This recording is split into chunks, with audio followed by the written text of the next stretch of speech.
Let's talk hay and grass as a resource. I'm Justin Hitt from Prosperity Homestead, and this is a hay that was cut by string trimmer and scythe. And I've showed you in previous videos long cut hay and then mowed hay and different grades of hay. This particular hay came from the hill here. Again, remember, every 7 days this thing grows like a foot, and so we're getting a lot off of it.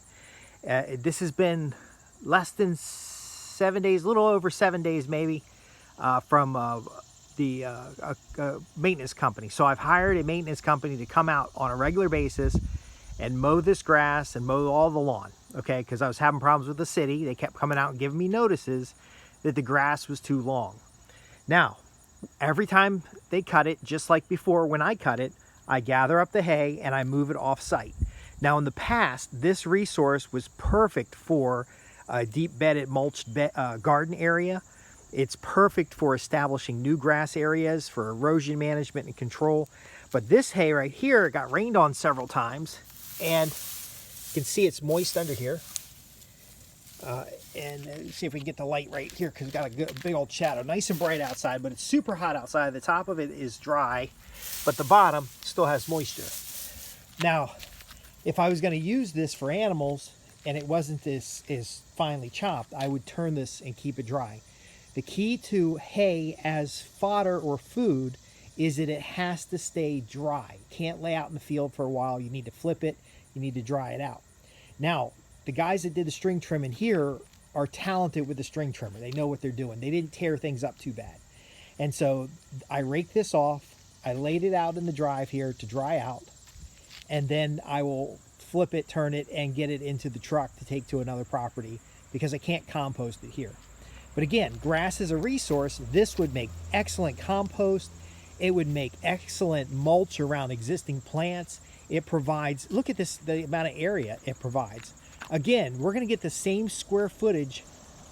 If the grass grows up 2 feet and then you cut it, you're going to get the same square footage of coverage as you had with the original grass growth.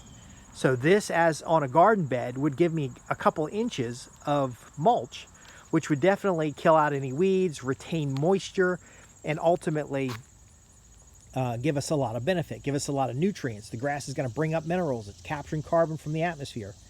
Now, it's super hot out here, so this phone might overheat. So I'm going to keep moving on here.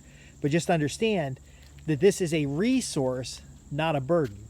If we keep it dry and it'll have a tinge of green, then we could feed it to animals. But the long cut stuff like this, keep mine in the shadow here, the long stuff cut like this is going to be best for the animals. Now, this other stuff, you can see it's wet. If it stays out here, it'll start to compost. It'll start to heat up and mold. We talked about using the grass fermented to feed the enzymes to the soil. That fermentation is going to expand the enzymes. But even though I raked out over here, the small cut stuff is still clumpy. So when this dries again, we'll have to rake it again.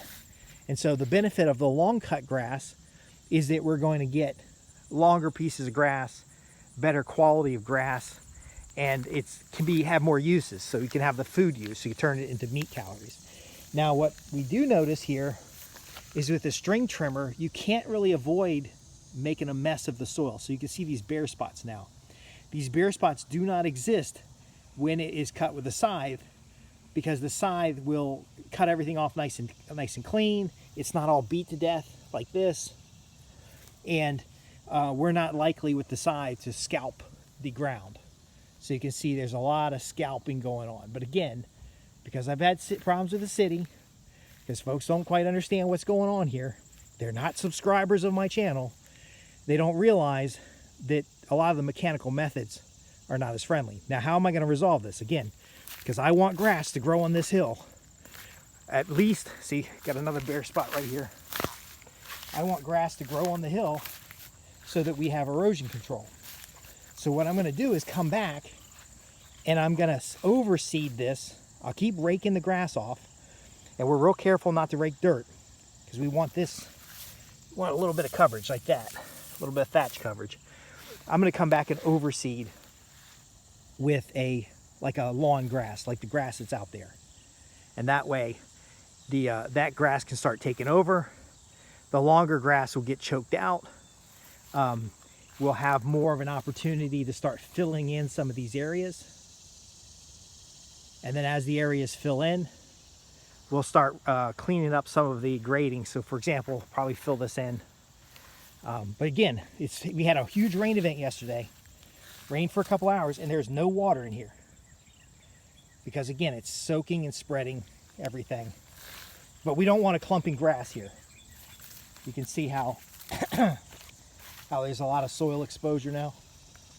None of that soil exposure existed when we cut with a scythe. Now again, cutting with the scythe, it's healthier grass. The grass grows faster, and because the grass grows faster, it's harder to get cut before somebody complains. And then ultimately, they even complain about that stuff, by the way. It's wildflowers. It's as beautiful as the wildflowers.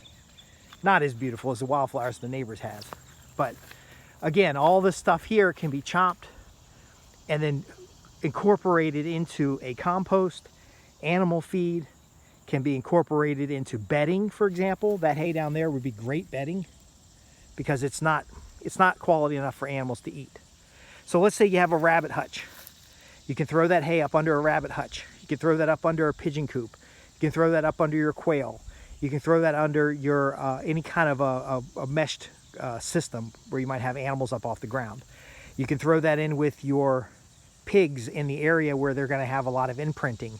You can use it to cover, like what we're doing is we're covering new growing areas. And now again, we're trying to cut before it goes to seed, but ultimately the hay or the grass as a resource is capturing carbon from the atmosphere. It's providing volumes of materials. If that's even just one bale of hay, then that's $9 worth of materials that really only took maybe an hour or two to rake up. Now again, longer cut hay is easier to rake up. This is very, very small. And then we also having the disadvantage of the string trimmer cutting up the ground. Now, the string trimmer alone did not cause all of these bare spots. So the shorter cut hay, this thatch, actually will mat if it gets rained on. So I'm looking at some agroforestry techniques for when we're out on the property, because we do get 44 inches of rain a year in this particular area. So we're in the Mid-Atlantic region in Virginia, zone 7. And so we don't want the thatch. We don't want the fine cut thatch. And I talked about it in a video yesterday, I think it was, when we were talking about flail mowing versus cutting with a scythe when we're chopping and dropping. If we flail mow and it comes into these little tiny pieces, it will actually kill off all that fine grass that's underneath here. So you might remember in past videos when I hand cut, there's a lot of fine grass, a lot of stuff like this all over the place under the taller grass. Now I'm going to seed this and oversee it so that we can get that finer grass in. And then what I'm hoping is with the more regular string trimming or the more regular mowing, because a full-size zero-turn mower can mow these hills. Can't quite mow that hill yet, but it can mow these hills for the most part. And so what I'm looking at is getting in a variety of grasses in low pile clover in order to fill in these gaps. And then of course, filling in the gaps, eventually the flat areas can be mowed just like we do in the back. And then the more frequent mowing, which again is bringing up the cost and the use of fossil fuels and is bringing up the labor required to maintain it rather than letting it grow tall and then cutting it with the scythe. But again, it's an opportunity to show you the difference between management methods and techniques. You can see the deer imprinting here, and you can see on the slopes, when there's short grass on the slopes, the deer run straight up and down the slopes, and they don't tend to use the flat areas anymore. So we're hopefully giving you a good comparison and contrast. Now, when I had the hay laid out in the back here, I was waiting. We actually had 3 or 4 deer laying in the hay, just relaxing. And so it provided them a little bit of bedding, which reinforces the idea that other ruminants may want to use that material for bedding themselves. So do you see how we're using a very small area? You can find a little niche like this, especially a niche that has slopes, especially a niche that is not usable for other things. It would be nice to grow trees on this, but we just didn't get that going. But we've got, again, the string trimmer bites the ground, the thatch cut really small, mats the soil, and it kills off all the underlying growth. Once the underlying growth and pick is gone, the deer will run up and down it, imprinting it. The imprinting will cause erosion. Fortunately, the erosion can come down into these ditch areas, but ultimately we are adjusting the system for outside needs. The problems are the solution, and the solution you get is to see what happens if it's managed a different way. So I have zero input on how this property is managed now. I've hired somebody who's going to come in every week to 10 days, and they're going to do what they believe is the right thing to do. They'll trim trees, they'll mow grass, and one of the individuals previously worked for the property maintenance of the city of Martinsville. So if there are any complaints at this point, these complaints are unfounded, because again, it's going to be managed by the actual people who figure out what should have a complaint and what shouldn't. Oh, by the way, here's an example of the fine grass. See that fine grass? In a lot of areas, it's been matted out because of the string trimmer being able to cut the material so much more fine. When you're cutting the materials with the scythe, it's much longer, it doesn't lay flat on the ground, and then you don't have that matting that kills off the small fine stuff. And then you can see some of the grass is accelerated because it's already gone to seed in 7 days, by the way. Now again, if you're grazing animals, if you're cutting hay, you want the grass to grow as fast as possible. But if you're in a suburban area with 1 or 2 people that might complain, most people don't care because they understand that I'm a naturalist. They understand I got the permaculture thing. If you get 1 or 2 people that decide they want to complain,